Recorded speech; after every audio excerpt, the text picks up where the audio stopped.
엘리바스는 욥의 세 친구 중에서 나이가 가장 많은 것으로 그렇게 보여집니다. 왜냐하면 그가 말을 가장 많이 했기 때문입니다.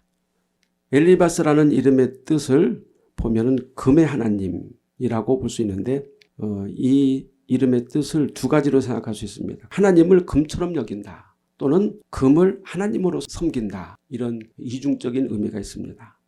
왜냐하면 엘리바스의 출신이라든지 그 배경이라든지 그의 말을 보면 그렇다 그 말입니다.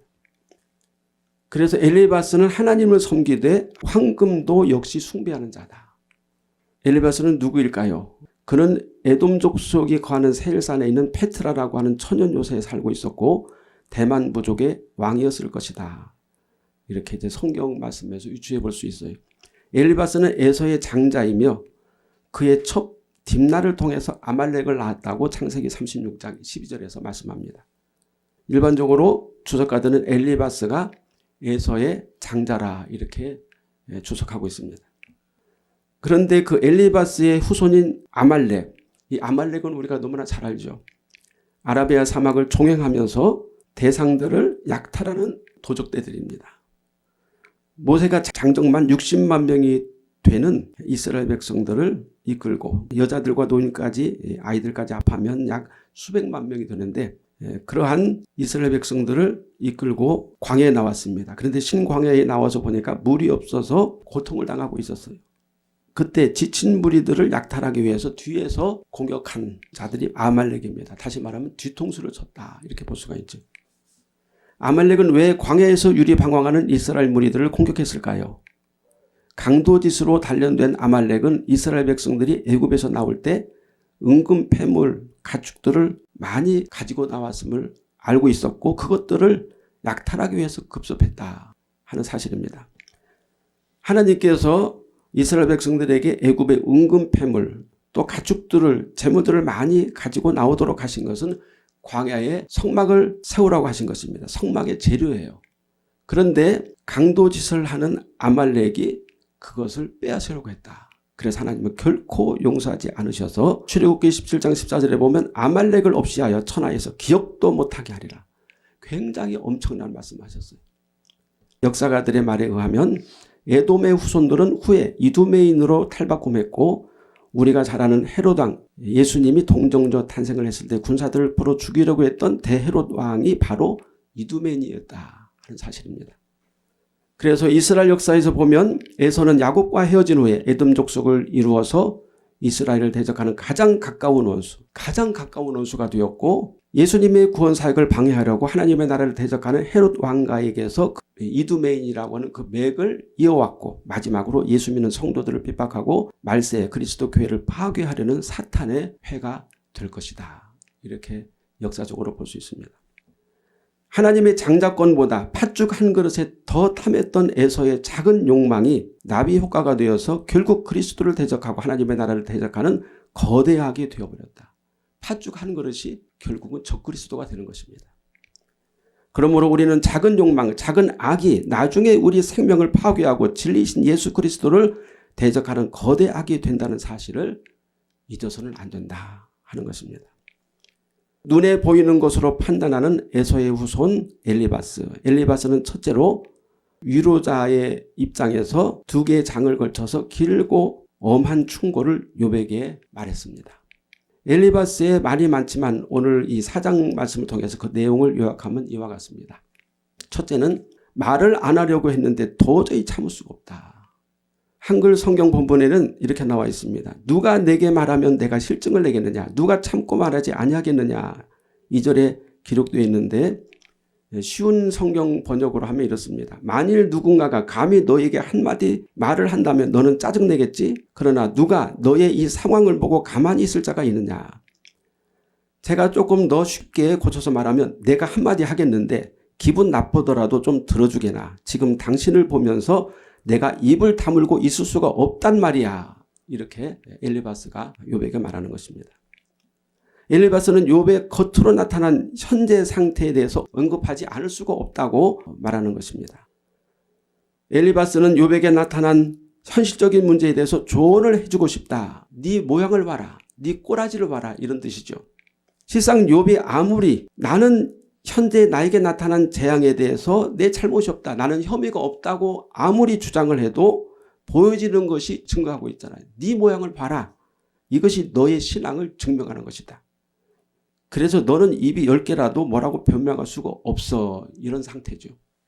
이와 같은 상황을 엘리바스는 대놓고 말하는 것입니다. 엘리바스는 에서의 맏아들이므로 에서의 사고방식을 그대로 닮았습니다. 에서는 야곱에게 속아서 장자권의 축복을 받지 못했을 때 야곱에 대한 앙심을 품고 죽이려고까지 했습니다.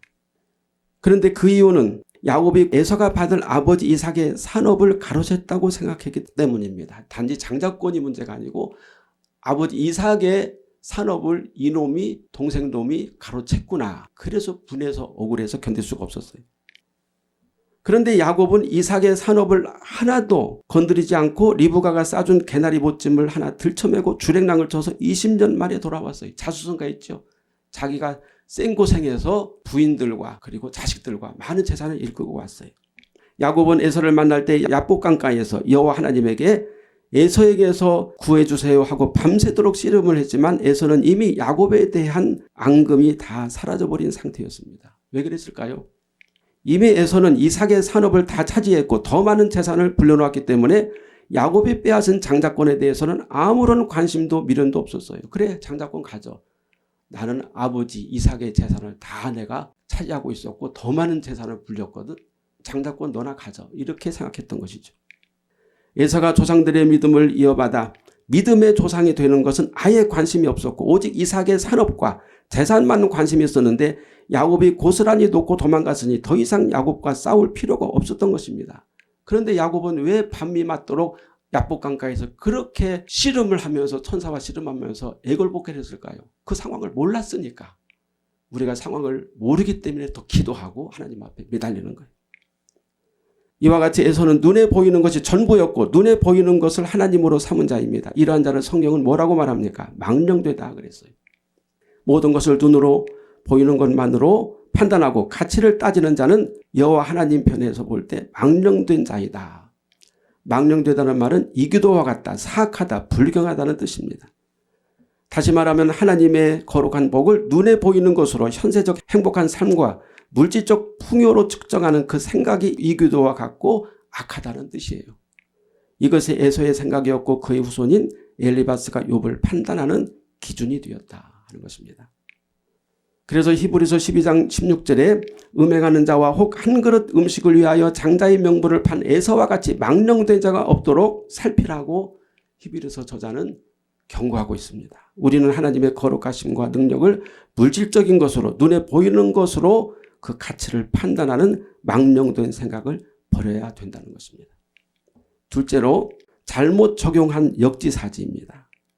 욥기 4장 3절에서 5절 말씀에 나오는데 엘리바스는 욥에게 훈계하던 자가 훈계를 받아야 할 처지가 되었다. 훈계하던 자가 지금 훈계를 받아야 할 처지가 되었고 다른 사람을 위로하고 강하게 했던 자가 다른 사람에게 위로받고 도움을 받아야 되니까 네 처지가 이렇게 바뀌니까 네가 견딜 수가 없지. 너무 힘들지 이렇게 말하는 거예요. 내가 힘들어하고 내가 놀라는구나. 남의 고통은 잘도 위로하고 남의 고통을 잘도 참견하고 도와주면서 오히려 내가 그 고통과 고난을 당하니까 더 놀래고 참지 못하고 혼란스러워하는구나 이렇게 말하는 것입니다. 입장을 바꿔서 생각해보라. 이 욥이 다른 사람을 위로하고 잘 도와주었는데 자기가 그 지경에 처해 있어요. 도움을 받아야 되고 위로를 받아야 되고 너무나 비참해. 그러니까 얼마나 그 상황이 난감하고 얼마나 비참합니까? 욥은 자신의 생일을 저주하고 무덤에 들어간 자가 부러울 정도로 무덤에 들어간 자를 너무너무 부러워하는 마음으로 욥이 그렇게 말을 했어요. 그래서 엘리바스는 역지사지 한번 입장을 바꿔서 생각해봐라 이렇게 말한 겁니다. 내 경외함이 내 자랑이 아니냐. 내 소망이 내 온전한 길이 아니냐. 이 말은 엘리바스가 욥을 칭찬하는 말인 것처럼 보이지만 아닙니다. 조롱하는 말이에요. 다시 말하면 욥이 여호와 즉 하나님 유일신만을 택하여 경외하는 것이 자신감이라고 말했어요. 그러나 실상은 그것은 어리석음이다. 여호와 하나님에게만 소망을 끈을 묶어두는 것을 욥은 온전함이라고 믿었지만 실상은 그것은 모험이며 세상 물정 모르는 처사다 이렇게 말하는 거예요. 너는 세상 물정을 너무 몰라. 그 당시 이교도들은 신들을 많이 숭배하고 많은 신들 중에서 자기 입맛에 맞는 신들을 택하여 욕망을 위해 제물을 바쳤고, 만일 그들이 숭배하는 신들이 자기들의 욕망을 채워주지 않으면 얼마든지 수호신을 교체하고 갈아지울 수 있었던 시대, 지금도 그 시대예요. 이러한 자유분방한 신앙을 이교도들은 매우 자랑스럽고 긍지 있게 생각했던 것입니다. 물론 우리 가운데는 그런 일이 없지만 세상 사람들은 그렇습니다. 어떻게 평생 한 여자 한 남자만 만나고 살 수 있어? 그러면서 이 여자 저 여자 이 남자 저 남자 바꿔가면서 재밌고 융통성 있게 사는 게 인생인데, 한 번뿐인 인생을 한 곳에다가만 올인하는 것만큼 어리석고 재미없는 삶은 없어. 이렇게 사람들은 말합니다. 욥의 아내가 욥을 저주하고 떠난 것도 역시 욥의 순진하고 그 욥의 아내의 말대로 하면 멍청한 유일신 여호와 신앙 때문이었어요. 그렇게 당신이 여호와를 잘 섬기는데도 이 모양 이 꼴인데 그래도 지금 믿느냐 이거죠. 사람이 좀 융통성 있게 살아야지. 그렇게 자기가 믿는 말을 옳다고 고집하면서 주변 사람들 말은 안 듣고 한 가지만 고집하니까 인생이 힘들고 고생하는 거야. 이렇게 엘리바스가 역으로 말을 하는 것입니다. 엘리바스는 욥에게 역지사지, 즉 역할이 바꿔지니 어때? 너도 당해보니 어때? 하면서 욥을 공격하고 있는 것입니다. 실상 역지사지라는 말은 그런 뜻이 아니죠. 역할을 바꾸어서 생각함으로 상대방을 이해하고 상대방을 더 배려하라는 뜻이에요. 그런데 엘리바스는 역지사지를 역으로 사용해서 오히려 욥을 궁지에 몰아넣고 있는 것입니다. 우리도 남을 이해한다고 하면서 남의 약점을 가지고 공격한 적이 있지 않을까요? 만일 그런 적이 있다면 우리는 회개해야 될 것입니다. 셋째로 엘리바스의 독설, 죄 없이 망한 자가 누구냐 하는 것입니다. 욥기 4장 10절에서 11절에서 사자 가족의 몰락을 비유로 엘리바스가 말하고 있어요. 무슨 뜻일까요? 여기서 주석가들은 사자는 여호와의 심판이라고 말하고, 또는 이 에돔이 사자다, 사자는 에돔이다, 또는 이 사자는 니모롯이다, 이렇게 해석하는 경우가 있습니다. 여기서 사자의 몰락을 말하는 것을 보면 욥을 가리켜서 엘리바스가 너는 몰락하는 사자다 이렇게 표현하는 것입니다. 왜냐하면 사자는 힘이 있고 강하며 짐승의 왕이라고 할 수 있지만 무섭고 사나우며 그 포효는 사람들을 두렵게 합니다. 욥이 재앙을 당하기 전에는 마치 숲에서 왕노릇하는 사자같이 재산과 권력을 독식하면서 덕망과 인기를 온몸에 지니면서 그렇게 사람들에게 이렇게 군림했지만, 이제는 몰락하는 사자처럼 어린 사자들은 이가 부러졌다. 자식들은 죽었고 욥은 먹을 것이 없어서 죽어가고 새끼는 다 흩어졌다. 즉 가족이 해체되었다. 사자 가족이 다 해체되었다, 이런 뜻이에요. 엘리바스는 사자를 혼자서 독식하는 맹수, 사납고 악한 짐승으로 비유하여 네가 그렇지 않느냐. 전에는 강하고 독식하는 사자였지만 이제는 가족이 해체되는 망한 사자다, 이렇게 말하는 것이죠. 그런데 이 엘리바스가 사자의 몰락의 원인을 뭐라고 말하냐면 악과 독이다, 이렇게 8절에서 또 말하고 있어요. 여기서 엘리바스가 말하는 악은 무엇이고 독은 무엇일까요? 악은 원어에서 보면 우상숭배입니다. 그리고 독은 사악함입니다. 과연 욥이 우상숭배를 했나요? 욥이 사악한가요? 그런데 왜 엘리바스는 욥이 우상숭배와 사악함으로 망했다고 말했을까요? 그 의미를 알기 위해서는 이교도들의 신관을 보면 알 수 있습니다. 이교도들은 여러 신들을 숭배하는 것이 신성하다고 생각했어요. 로마 제국의 왕들과 군신들은 서로 많은 신을 섬기는 경쟁을 했는데, 많은 신상을 만들고 많은 재물을 바칠수록 종교심이나 신심이 뛰어나다고 믿어서 그들은 할 수만 있으면은 다수의 신들을 숭배하고, 요즘 말로 하면 다다익선이죠. 뭐 하나 걸려라, 이것입니다. 우상이나 신들은 많으면 많을수록 좋은 것이라고 생각하는 자들이 바로 이교도들입니다. 그런데 로마 사람들은 하나의 신만을 인정하고 하나의 신만을 섬기고 오직 하나의 종교만을 고집하는 것을 무신론자 혹은 사악하고 부정한 자라 그렇게 여겼어요. 우리는 이해가 안 돼요. 근데 그들은 그렇게 그 시대에 그런 사고방식을 갖고 있었다, 그 말입니다. 오직 여호와 하나님 한 분만 섬기는 이스라엘 백성을 그 로마 사람들은 너희들은 무신론자다, 사악하다고 말했어요. 예수 그리스도 한 분만을 하나님으로 섬기는 그리스도인들을 로마 권력자들은 증오하고 무신론자다, 그리고 자기네들의 신들을 멸시하는 자들이라고 그렇게 생각하고 그들을 처형했다, 그 말입니다. 엘리바스가 욥을 부정한 자, 사악한 자, 악과 독으로 망했다고 말하는 것은 그 시대의 다신론을 욥이 받아들이지 않고 오히려 욥은 다신론자들을 경멸하고 무시했기 때문에 그렇게 앙심을 품고 말한 것이다. 너의 유일신앙이 잘못된 거야. 빨리 고쳐. 이렇게 말한 것이죠. 욥기 4장 12절에서 21절을 보면은 엘리바스의 거짓 환상과 간증이 나옵니다. 엘리바스는 갑자기 자기가 영적 체험을 했다고 그 체험을 간증을 해요. 왜 엘리바스는 영적 체험을 끄집어냈을까요? 그는 욥보다 훨씬 영적으로 깊이 들어갔고 심령술사임을 자랑하기 위해서입니다. 욥이 한때는 굉장한 덕망이 있고 경건하고 하나님을 잘 섬기는 사람으로 그렇게 소문이 났는데 너 못지않아. 너보다 훨씬 더 신비한 영적 체험을 했어. 이렇게 말하는 것이죠. 실상 그 당시 욥은 여호와를 경외하는 일이 어떤 신비한 영적 체험으로 인한 것이 아니라 경건함, 즉 죄사함, 번제와 죄를 멀리함, 거룩함을 모토로 삼았기 때문에 욥은 실상 하나님을 영적으로 체험한 것에 대해서 별로 말하지 않았어요. 나중에 욥은 욥기 42장 5절에서 이제는 눈으로 주를 배움나이다 이렇게 정말 영적인 체험을 했는데 이것은 여호와를 영적으로 체험하게 되는데 거듭남, 우리가 지금 신앙으로 말하면 거듭남이라고 볼 수가 있습니다. 이교도들도 역시 접신이라든지 최면술, 명상 등을 통해서 영적 체험을 합니다. 최면술을 통해서 전생을 본다든지 혹은 접신자들을 통해서 혼의 작용으로 귀신을 체험한다든지 할 수 있고 명상을 통해서 다른 세계를 체험할 수도 있어요. 얼마든지 가능합니다. 엘리바스도 접신자를 통해서 영적 체험을 했을 것이라고 보여집니다. 우리가 불신자나 이방 종교 또 우상을 숭배하는 자들이 기복적이다. 그래서 눈에 보이는 물질적인 것만 가지고 판단한다고 생각하면 오산입니다. 그 우상 숭배자들, 이방 종교를 믿는 자들도 그들 나름대로의 영계를 가지고 있어요. 나름대로 영계가 있습니다. 나름대로 영적 체험을 합니다. 그래서 더 그 이방 종교 우상 숭배자들이 자기네들의 그 우상 숭배 믿음에 대해서 확신을 하는 거예요. 13절에 보면 깊은 잠이라고 그랬는데 깊은 잠은 최면 상태, 무기력, 무아지경을 말합니다. 이기도들의 신접함으로 최면 상태에 들어가서 심령 체험을 하는 것입니다. 뭐 잘 아시죠? TV에서 종종 그 심령술사들이 나와서 최면술을 행하는 것을 보죠. 그때 최면술에 걸린 사람은 이상한 소리 하잖아요. 뭐 전 세계 뭐 자기가 공주였다, 뭐 왕자였다, 큰 나라의 왕이었다, 뭐 이런 헛소리를 합니다. 그러니까 엘리바스의 영적 체험은 그런 종류의 것이었다 하는 사실입니다. 그런데 이 깊은 잠, 이 엘리바스가 말하는 깊은 잠은 아담에게도 있었고 아브라함에게도 있었어요.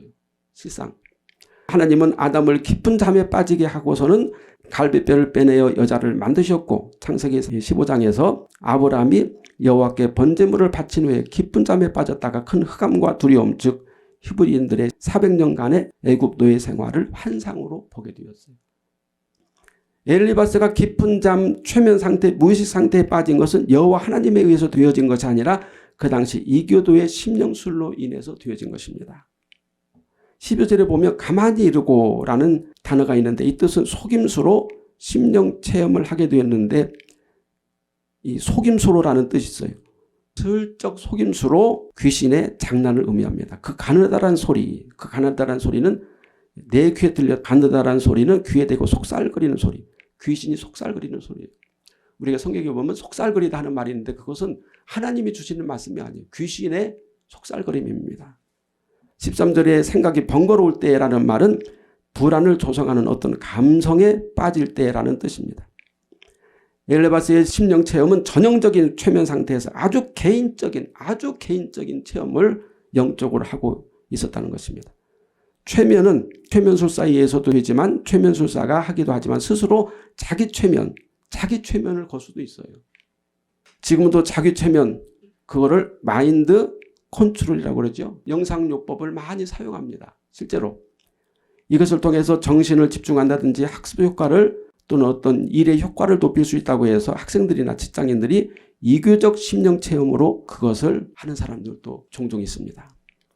그러면 자기 체면이나 이 심령술을 통해서 엘리바스가 보고 들은 것은 무엇일까요? 한 영을 보았다. 15절에서 말씀하고 있어요. 여기서 우리가 영이라고 하니까 성령, 하나님의 영이라고 오해해서는 안 됩니다. 심령술사의 영 또는 이단들의 영 또는 개인적인 심령 체험을 유도하는 악령을 말하고 있어요. 한 영이 엘리바스에게 환영 중에 전한 말이 있는데 엘리바스가 처음으로 욥에게 전한 메시지입니다. 이 내용이 뭐냐면은 사람이 어찌 하나님보다 의롭겠느냐. 하나님은 흙으로 만든 사람을 믿지 아니하신다. 인간은 하루 사이에도 부스러져 가루가 되고 사라지고 만다. 사람은 지혜가 없이 죽느니라. 어떻습니까? 이 이야기를 이 엘리바스가 영체험을 해서 한 말을 들어보면 틀린 게 하나도 없어요. 성경 말씀과 거의 같습니다. 그런데 이 내용을 보면은 다시 말하면 욥의 일편단심 즉 유일신 신앙을 하나님은 믿지 않으신다. 네가 하나님만 믿겠다고 하나님만 고집하는 너의 신앙을 하나님은 믿지 않아 이런 말이에요. 다시 말하면 너는 하나님을 믿어도 하나님은 너를 믿지 않아 이런 뜻이죠. 왜 그렇게 말했느냐. 그래서 너는 유일신 하나의 하나님에게만 하나의 신에게만 그렇게 목을 매달 필요가 없다 그 말이에요. 사람이 흙으로 만들어져서 어차피 한 인생 살다가 다시 흙으로 돌아가는 인생이니 너무 신에게 한 신에게만 집착하지 말라 이런 뜻입니다. 너무 한 신에게 한 하나님에게 매몰되거나 매달리지 말고 자기 인생을 스스로 개척하라 이렇게 말하는 것입니다. 이런 사상을 우리가 많이 들어볼 수 있어요. 수많은 고대 사상가나 철학자들에게서 나왔습니다. 세상 철학이나 지식은 하나님의 고정된 진리에 매이지 말고 스스로 초월자가 되어서 자신의 인생을 즐기며 살아가라. 이것이 사탄의 계략이고 최초의 여자인 하와가 택한 선악과예요. 네가 하나님같이 되리라 이것입니다. 네가 스스로 신의 역할을 해. 왜 그 신에게 부질없이 매달리는 거야 이거죠. 그들에게 신은 단지 인간의 욕망이나 야망을 이루기 위한 수단일 뿐이지 일편단심 매달릴 대상이 아니라는 사실이에요. 얼마나 그럴듯합니까? 매우 지혜로운 인간인 것처럼 보입니다. 우리가 사람들과 많은 관계를 나누지만 그렇다고 해서 한 사람만 믿고 의지하는 사람은 바보예요. 나는 저 사람만 친할 거야. 저 사람하고만 얘기할 거야. 그런 사람이 어디 있어요? 자기 목적을 이루기 위해서 이 사람도 만나고 저 사람도 만나고 인간관계를 맺습니다. 그리고 그 사람들을 통해서 자기의 필요한 것을 얻어내요. 그런데 나는 저 사람만 만날 거야. 저 사람하고만 얘기할 거야. 저 사람하고만 거래할 거야. 얼마나 바보예요. 우리가 너무나 한 사람을 믿으면 오히려 관계가 깨지고 부담스러워요. 나중에는 상처가 되고 고통을 당하게 됩니다. 마찬가지로 신도 마찬가지다 이렇게 논리로 말하는 것입니다. 신도 많은데 이 세상에 얼마나 많은 신이 있느냐. 그런데 왜 꼭 여호와라고 하는 한 신에게 매달리는 거야. 그러면서 이렇게 조언을 하는 것입니다. 요즘에 성경 말씀을 인간 중심으로 해석하여 설교하고 강연하는 자들이 있는데 이런 자들을 성경 인문학자라고 부릅니다. 그들은 하나님은 우리를 지켜주시고 복을 주시지만 너무 하나님 앞에 매달리고 하나님만 막 그냥 이렇게 목을 매면은 하나님도 피곤해. 그러다가 상처 입어 하나님과 관계가 끊어지니까 너 자신의 재능을 키우고 네 자신이 스스로 해결해. 이렇게 말합니다. 그래서 하나님도 믿지만 다른 길들을 많이 모색해봐. 다른 길들을 많이 찾아봐. 이렇게 말해요. 그 성경 인문학자들이 말하는 논리가 매우 그럴듯하고 성경만 고집하는 외골수 신앙보다 훨씬 넓고 매력이 있어 보이고 재미있고 그래서 사람들은 귀가 솔깃합니다. 그러나 인간이 하나님의 진리를 떠나서 할 수 있는 일은 매우 제한적이에요. 결국 인간의 한계점이 올 때는 회의와 절망에 빠지고 만다는 사실을 나중에 알게 될 것입니다. 또한 개신교 목사들이나 신자들 중에서 주관적이며 개인적인 체험을 마치 신앙의 도리처럼 말하는 사람들이 있어요. 내가 체험해보니까 내가 연구해보니까 내가 여러 가지 지식을 이렇게 모아서 보니까 이런 체험도 중요하다 하면서 자신의 개인적이고 주관적인 체험을 신앙의 도리처럼 사람들에게 말하고 그렇게 주장하는 경우도 종종 있습니다. 그런데 가만히 들어보세요. 마지막까지 들어보세요. 그들의 영적 체험이나 영적 깨달음에는 악한 영이 개입되어 있다는 사실을 알아야 됩니다. 엘리바스가 영적 체험을 잘못 적용한 것처럼 목회자들이나 은혜 받은 자들이 주장하는 영적 체험에는 많은 문제가 있고 사탄의 함정이 있음을 결코 간과해서는 안 됩니다. 이들은 왜곡된 길로 인도하는 소경 인도자입니다. 우리는 우리 앞에 있는 진리의 말씀 성경과 예수 그리스도 거룩함을 따라서 올곧게 예수 믿음만 붙잡고 나가야 됩니다. 우리의 기준점은 예수 그리스도. 우리의 기준되는 가장 중요한 주제는 성경 말씀입니다. 물론 성경 말씀이 어려워요. 그 말씀을 다 이해하지 못합니다. 나타난 것만 믿고 숨겨진 것은 기다리면 돼요. 다른 정의 체험, 다른 지식의 체험, 주관적인 체험이나 그런 이야기들에 빠져가는 자, 그런 것을 쫓아가다가는 우리도 같이 망합니다. 그래서 이제 우리가 오늘의 말씀을 통해서 배울 수 있는 것은 오직 진리 말씀을 붙잡자. 개인적인 체험, 개인적인 어떤 가르침에 대해서 우리가 항상 주의를 해야 됩니다. 그리고 뱅뱅 돌다가도 어디로 와야 됩니까? 성경 말씀으로, 성경 말씀 본문으로, 그리고 예수 그리스도로 바로 와야 됩니다. 그래야지 우리가 수많은 잘못된 경험, 체험, 또 여러 가지 착오가 있는 그런 지식으로부터 우리를 보호하고 우리가 성령으로, 말씀으로, 예수의 믿음으로 승리할 수 있는 줄로 믿습니다.